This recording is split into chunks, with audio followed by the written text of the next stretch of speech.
Bir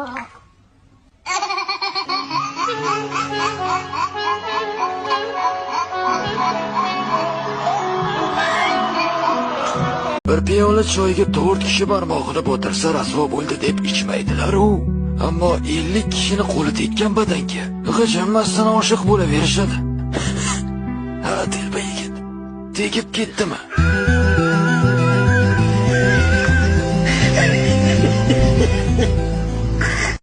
Parvardigoro, seni haqqingni ado qilishda noqislik qildik.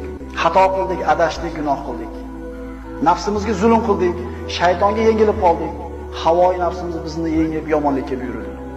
Ey Robbim, karaming kengligi, halimliging, rahmating ulug'ligi va saxovatingning buyukligiga suyanamiz. Huzuringga tavba qilgan, nadomat qilgan, istig'for etgan holda keldik. Parvardigor, bizlarni afv qil, kechir. Sendan o'zga Robbimiz yo'q. Parvardigoro, agar bizning gunohlarimiz ulkan bo'lsa, biz albatta bilamiz, seni kechirishing undan ham buyukroq. Odam bolasiga suyanma. Ulfating, do'sting, tanishing, sen ishongan kishi, suyangan kishi har doim yoningda bo'la olmaydi. Juda ham kerak bo'lgan paytda safarda bo'lib qolishi mumkin. Juda ham senga kerak bo'lgan paytda kasal bo'lib qolgan bo'lishi mumkin.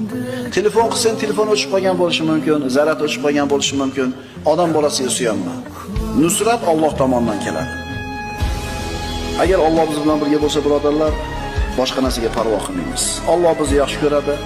Bizga День суда будет длиться целых 50 000 лет. Люди будут ждать так долго. Они будут умолять, чтобы суд наконец начался. Затем, наконец, Аллах снизойдет так, как известно только Ему. Ангелы придут рядами, и ад будет подведен близко. Это будет настолько ужасающим, что люди будут в полном шоке и страхе. Затем книги людей опустятся на их правую и левую руку. Это книги деяний. Затем людей вызовут по одному и допросят о поступках. Если они солгут, их рты запечатают, они не смогут говорить, и если попытаются солгать, их тела будут свидетельствовать против них. Каждое их деяние, совершенное тайно или открыто, станет явным в этот день. Ничто не будет скрыто, и все будет раскрыто.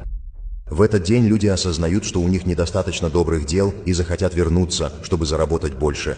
Родители будут просить у своих детей добрые дела, но им откажут. Дети будут просить добрые дела у своих родителей и братьев и сестер. Никто не поможет друг другу в этот день. После допроса о плохих поступках Аллах начнет спрашивать тебя обо всех твоих добрых делах. У людей наконец появится надежда, что они могут быть спасены. Аллах затем скажет: